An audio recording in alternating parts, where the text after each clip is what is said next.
First favorite was The Bad Seed when I was a kid. Oh, now that is a really scary movie. Don't you think? That's a scary movie. I don't know if you remember that. I was obsessed. I think I thought I was the bad seed, so I think I... Where she kills the gardener? No, I didn't kill anybody, but I don't want to start any rumors here. Right. But yeah. Oh, he was great, the gardener. Yeah. What was that guy's name? Henry... Give me those shoes. Oh, that's very good. That's very good. Ooh, very good. Ooh. You know, you could play the gardener in the remake. There's a great movie called Night of the Hunter with Robert Mitchum. He plays a preacher. You ever see that? He's got love on one knuckle and hate on the other. And I remember, and it wasn't like it was scary. He was just a creepy guy. And he kills... But creepy's better, don't you think? Yeah. He kills the two little kids' mother, and the kids are out in the lake, and they look down, and they see the mother floating beneath the water. Ooh, I mean, that was so creepy. That's horrifying. Yeah, that was like when you're a kid, you go, hey! You know, get me out. How old were you when you saw that? That was inappropriate, 27 maybe, something like that. Do you like to be scared in real life? Not in real life. You know, I'm not a thrill seeker. I don't bungee jump and no, parrot. No, I mean, I don't. I get no thrill out of knowing that I might die. It's just not. Really? No, it's not exciting. It's really not. Now your husband. But I do like scary movies. Yeah. Your husband David Kelly, is he like a practical joker kind of guy? Yeah. Yeah, he's funny. He seems to have that deep, like he would plan out. And you know, something. the thing about him, he can plan something and then sit on it. You know, if I plan something, I just get too excited. Yeah, you have to do it. Yeah. Didn't you check your shoe? Yeah. Right. Right? Because I just can't stand it. He'll wait for a week and stage something and wait for the payoff. I'm so amazed by that. Is there anything you can tell us? Something that he's done? Is it too personal a thing? Well, once he got my best friend to, he's such a stinker. He got her to believe that our neighbors across the street have this, we live sort of in a horse area where they have a lot of horses, and she has this life-size bronze horse in her yard. Right. And it's been there for a long time. Right. And anyway, we were coming home one time at night, and it was very, very dark on my street, and you know, to her credit, and he said like this to me, and he says, you know, gosh, I wonder if Suki found her horse. You know, it's so sad. They were looking for it all day today. I said, horse. Oh my God, is that it? Okay, get out of the car and see if that's a horse. Oh, she says, I see it moving. It is. He says, yell Suki really loud so she'll come out. She's standing in the middle of my street. Suki! He gets her to yell. And he's convinced her that she's seen the horse moving. He once convinced me to smell pearls. To smell pearls? Yeah. I don't. No, he's funny. Well, and you're very easy to fool. I'm gullible. Yeah. I didn't really smell them. He says I did. I didn't really smell them. Just to see if they were. I came this close, but I didn't. See if they were authentic. All right, look, we'll take a little break and we'll talk some more. We'll talk about the film when we come back. More with Michelle right after this. I was just out of high school. Welcome back. Talking with Michelle Pfeiffer from the new movie What Lies Beneath. Now you grew up around here, right? I grew up in Orange County. In Orange County, okay. And your dad was what, an electrician? We got some Orange Countyans here.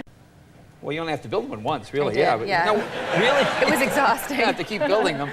Really? A whole... No, I'm handy. So you were a bricklayer, I'm good to have around the house. Yeah, what did you use? Was it stone or brick, or what did you use? Plaster. Oh, I see. Yeah. I mean, you know, I rebuilt the facade. I made it into an Adobe type looking thing. Wow. Yep. Well, that's very good. You know, I'm having so much trouble with the people I have now. I'd love to have you come over and do some work. Your car needs a little work. My car does need a little work. He drives a float to work. Well, it's not a float. It is. Now you're picking on my car. I'm not. It just doesn't have the body on it. It's a 29 Duesenberg. I gotta have them put the fenders or the body on it. It just sit on a box and you drive it. It's a float. Well, you see Jay driving to work. Just hello. Just you wave to people. See, it's very friendly. Now let's talk about this movie now. You spend a lot of time in the water in this movie. Yeah. Are you a naturally good swimmer? No. No, I can swim, but I don't like the water. No, you don't like the water? No, No. No, what is it about the water? Is it icky? I mean, what is it about the water? No, I don't. Are you claustrophobic? I'm claustrophobic. Yeah, so if you go under... I panic a little, yeah. And also, I don't like not knowing what's underneath. It's not rational. Well, it's not. We all know that already, yeah. No, did you get over this fear? Because I mean, you're in the. Well, once I got it through to Bob Zemeckis that I really am afraid of water, I think he just thought I was being a little sort of nervous or something, and finally I convinced him that you know, there's a panic factor, and he started worrying he wouldn't get his shots. They sent a scuba diving instructor over to my house, and a scuba diving instructor. And I took scuba diving lessons in my pool. Oh, in your pool? Well, that is pretty brave. Yeah. Because, you know, you don't know what's down there. Well, it's a black bottom pool. Really? Oh, well, that could be, yeah. Well, how did that go? I mean, well, what did you use this pool it went well. You really? Now, you went to the, when was the premiere? Was the premiere here in New York for the film? Here. Do you go to those? Do you like to go to premieres? I went. I just wasn't sure where it was. Do you get nervous at premieres? Yes. Yeah, really? I do. Because there's water Well, fountains. it's you know, overwhelming. Yeah. It's yeah, and I don't usually stay. I usually kind of go and say hello. Do you like to watch yourself on screen? No. No. Mm-mm. I mean, did you watch this with the audience? Were people? Because I saw it with a group. People screaming. They were. Well, I was really. So I did end up staying, Yeah. and it's been a long time since it became an event. Yeah. Screaming, I mean, roars and roars of laughter, screaming, and then they would laugh at themselves. They would laugh at the movie, and it was like watching an entire, 1,000 adults become 14 for an evening, and it was so fun. Well, there is one scene that's really fun. See, I always like when funny things happen out of scare. I'm not going to give the scene away, but you know the scene where you're at a party and the guy across the way with his wife. I mean, that's one of my favorite moments. It gets a huge laugh because you're watching this scary thing and then a funny, unintentional thing happens. And that's what life is like. As it would be in real life, yeah. And you co-star with Harrison. It's just it's a series of humiliations, one after another. Well, here's the scene. Do we need to tell anybody what it's about? Let's see this. Okay, this is the scene. No, I think it's self-explanatory. This is a very sexy scene. Yeah. Well, she's not. Well, she's acting strangely. Acting strangely. But he doesn't mind so much, maybe. No, there is no guy that would mind you acting strangely like this. To a woman, this is acting strangely. To a guy, this is acting great. Here's the scene from What Lies Beneath. Take a look. Ooh, there you go.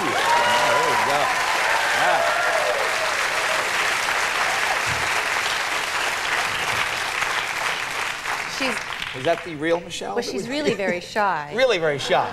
Very So- withdrawn. Now, you also play the cello in this. Yes. This. That was very hard. Did you practice? Did you play it all before this? No. No? No. And I used to play the guitar many years ago, and I'm pretty musical, and I pick up things pretty quickly. And so I thought, well, how hard could it be to learn the cello? So extremely hard. Anyway, I mean, there are no frets, and it's a whole different thing. So, and it was pitiful because I'd be in my trailer because I spent a third of the movie wet. Right. Which I don't like either. Right. No wet. I don't like, no. And the cello. So I'd be in my trailer just like this drowned brat with this cello, and I'd be shivering in my little wet nightie and practicing this cello that sounded dreadful. Really? Practicing a cello in your nightie. It sounds great if you're a guy. Sounds sexy, but... I mean, it really sounds, a cold, frightened girl in a nightie playing a cello. It works for me, but... In a Winnebago. In a Winnebago. In a Winnebago. Well, listen, I know you have to run. Hey, thanks for coming. The movie is really good. I really enjoyed it. Michelle Pfeiffer, ladies and gentlemen. Thank you, Michelle. Thank you, kiddo. Thanks for coming to walk out. Be right back with Jason Biggs right after this.